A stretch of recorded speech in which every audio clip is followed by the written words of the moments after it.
धार्मिक ग्रंथ जिस ज़ुबान में लिखे गए उस ज़ुबान को बोलने वालों की आबादी आज 24,821 है। आप समझ गए होंगे मैं बात संस्कृत की कर रहा हूँ। संस्कृत ज़ुबान बोलने वालों की आबादी 2011 के सेंसस के मुताबिक हमारे देश में 24,821 है। और आप तक ये जानकारी भी पहुँचाऊँ कि 14 ज़ुबानें वो थीं जिन ज़ुबानों को 8वें शेड्यूल में 26 जनवरी 1950 को शामिल किया गया था। यानी ठीक वो दिन जिस दिन हमको हमारा संविधान मिला था, उसी दिन असामी, बंगाली, गुजराती, हिंदी, कन्नड़, कश्मीरी, मलयालम, मराठी, उड़िया, पंजाबी, संस्कृत, तमिल, तेलुगु, उर्दू, इन्हें संविधान का हिस्सा 26 जनवरी 1950 को बनाया था। यानी संस्कृत को 8वें शेड्यूल में 26 जनवरी 1950 में शामिल किया गया और ठीक 71 साल बाद आज 2021 में हमारे देश में हिंदी बोलने वालों की आबादी 43.63% है और संस्कृत बोलने वालों की आबादी लगभग ना के बराबर है। यानी अगर 2011 के सेंसस को ध्यान में रखा जाए तो 24,821 लोग ऐसे हैं जो संस्कृत भाषा बोलते हैं। यानी बहुत बड़ी तादाद में लोग हिंदी बोलते हैं, उसके बाद बंगाली भाषा बोलने वाले लोग हैं, फिर मराठी, उसके बाद तेलुगु, फिर तमिल, गुजराती, 7वें नंबर पर उर्दू बोलने वाले हैं, 8वें नंबर पर कन्नड़, 9वें नंबर पर उड़िया, 10वें पर मलयालम, 11वें पर पंजाबी, 12वें पर असामी, 13वें पर मैथिली, 14वें पर संताली, 15वें पर कश्मीरी ज़ुबान बोलने वाले हैं, 16वें नंबर पर नेपाली ज़ुबान बोलने वाले हैं, 17वें नंबर पर सिंधी ज़ुबान बोलने वाले हैं, 8वें नंबर पर डोगरी ज़ुबान बोलने वाले हैं, 19वें नंबर पर कोंकणी ज़ुबान बोलने वाले हैं, 20वें नंबर पर मणिपुरी ज़ुबान बोलने वाले हैं, 21वें नंबर पर बोडो ज़ुबान बोलने वाले हैं और 22वें नंबर पर संस्कृत ज़ुबान बोलने वाले हैं। ये जानकारी 16 मार्च 2021 को गृह मंत्रालय ने दी, जिन्होंने ये कहा कि 26 जनवरी 1950 को असामी, बंगाली, गुजराती, हिंदी, कन्नड़, कश्मीरी, मलयालम, मराठी, उड़िया, पंजाबी, संस्कृत, तमिल, तेलुगु, उर्दू, इन्हें संविधान में इंक्लूड किया गया। सिंधी लैंग्वेज को 10 अप्रैल 1967 को 8वें शेड्यूल में डाला गया। कोंकणी, मणिपुरी और नेपाली को 31 अगस्त 1992 को 8वें शेड्यूल का हिस्सा बनाया गया।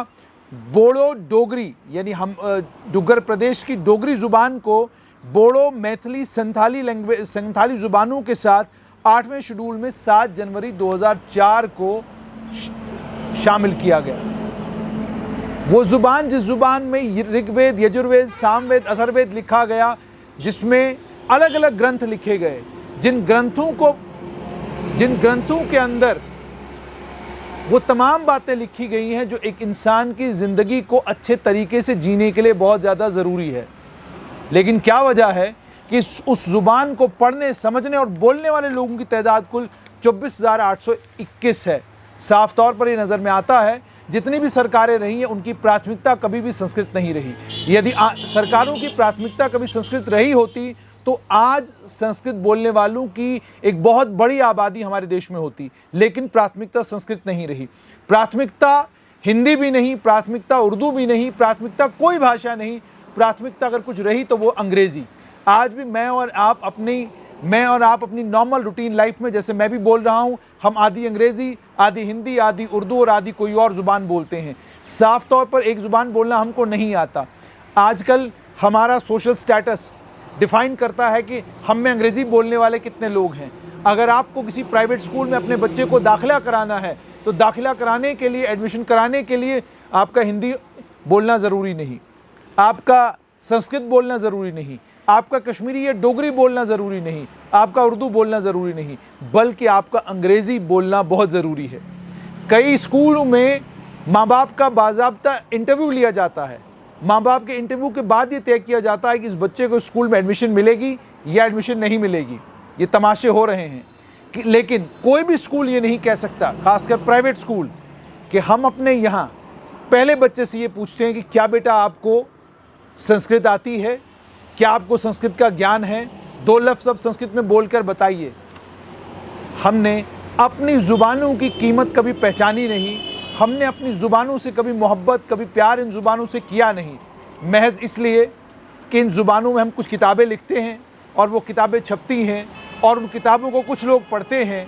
हम इन ज़ुबानों को अलग अलग शेड्यूल में डालने के लिए लड़ाइयाँ लड़ते हैं, बाद में उन शेड्यूलों में तो डल जाती हैं, लेकिन वो अहमियत, वो इम्पोर्टेंस जो इन ज़ुबानों को मिलनी चाहिए, वो इम्पोर्टेंस इन ज़ुबानों को नहीं मिलती। सोचिए, संस्कृत ज़ुबान जिसमें वेद लिखे गए, पुराण लिखे गए और क्या कुछ नहीं लिखा गया, कितना ज़रूरी है कि आपके पास ऋग्वेद, यजुर्वेद, सामवेद, अथर्ववेद, रामायण, श्रीमद् भगवद गीता, महाभारत का ज्ञान आप लोगों के पास हो। लेकिन आप लोगों के पास ज्ञान क्यों नहीं? ज्ञान इसलिए नहीं क्योंकि आपको संस्कृत नहीं आता। यदि आपको संस्कृत आता होता, आप पढ़ते, आप समझते, मुझे और आपको पता होता कि इन धार्मिक ग्रंथों में लिखा क्या है। बहुत कम इन धार्मिक ग्रंथों का हमें नॉलेज है। वजह ये, हमारे घरों में संस्कृत को प्राथमिकता नहीं दी गई, हमारे घरों में उन ज़ुबानों को प्राथमिकता नहीं दी गई जिन ज़ुबानों में धार्मिक ग्रंथ लिखे गए हैं। यदि प्राथमिकता दी गई होती तो शायद आज तस्वीर कुछ और ही होती। और अगर घर प्राथमिकता नहीं देते, कम से कम स्कूलों को प्राथमिकता देनी चाहिए थी। अगर स्कूल प्राथमिकता, प्राइवेट स्कूल प्राथमिकता नहीं देते, गवर्नमेंट स्कूलों को ये करना चाहिए। अगर गवर्नमेंट स्कूल ये नहीं कर पाते, कॉलेजों की जिम्मेदारी उठानी चाहिए। अगर कॉलेज जिम्मेदारी नहीं उठाते तो इस जिम्मेदारी को उठाने का काम यूनिवर्सिटियों को करना चाहिए था। अगर यूनिवर्सिटियां ये जिम्मेदारी नहीं उठाती तो ये जिम्मेदारी उठाने का काम समाजसेवी संस्थाओं को करना चाहिए था। अगर समाजसेवी संस्थाएं ये काम नहीं कर रही थी तो धार्मिक संस्थाओं को ये बीड़ा उठाना चाहिए था कि लोगों के बीच में हम इस ज़ुबान को लेकर जाएंगे, लोग इस ज़ुबान को समझेंगे। लोग जब इस ज़ुबान को समझेंगे तो जिस ज़ुबान में अलग अलग ग्रंथ लिखे गए हैं, लोगों को उन ग्रंथों को पढ़ने का, समझने का और उन ग्रंथों के ऊपर डिबेट करने का मौका मिलता। हमने कितना कीमती मौका लोगों से छीना है। क्या आपको नहीं लगता कि भारत के इतिहास में ये जितने भी ग्रंथ हैं जो हिंदू समुदाय को लेकर और हिंदू समाज को लेकर बहुत कुछ कहते और बहुत सारी चीज़ें बताते हैं हमें, क्या आपको नहीं लगता ज़बरदस्त ज़रूरत थी कि इस संस्कृत ज़ुबान को हर स्कूल, हर कॉलेज, हर यूनिवर्सिटी में इस ज़ुबान को एक इंटीग्रल कंपोनेंट बनाया गया होता, ताकि सभी धर्मों के, सभी समुदायों के लोगों को ये पता चलता कि अलग अलग ग्रंथों के अंदर ऋग्वेद, यजुर्वेद, सामवेद, अथर्ववेद के अंदर क्या लिखा हुआ है, रामायण क्या कहती है, महाभारत क्या कहती है, श्रीमद् भगवद गीता में भगवान श्री कृष्ण क्या कहते हैं। ये तमाम बातें जानने का हक हर एक भारतवासी का, बल्कि विश्व में रहने वाले हर एक आदमी का है। मगर अफसोस, संस्कृत ज़ुबान बोलने वालों ने वो काम नहीं किया जिस काम को करने की ज़रूरत थी। उम्मीद और तवक्का ये कि सरकारें संस्कृत को लेकर सीरियस होंगी और सीरियस इस तरीके से होंगी कि संस्कृत मेरी और आपकी ज़िंदगी का एक अभिन्न अंग बन जाए। जब अंग बनेगा, यकीन मानिए बहुत सारी बातें जो मुझे और आपको मालूम नहीं, शायद संस्कृत पढ़ने के बाद, समझने के बाद हमको मालूम पड़ जाएं।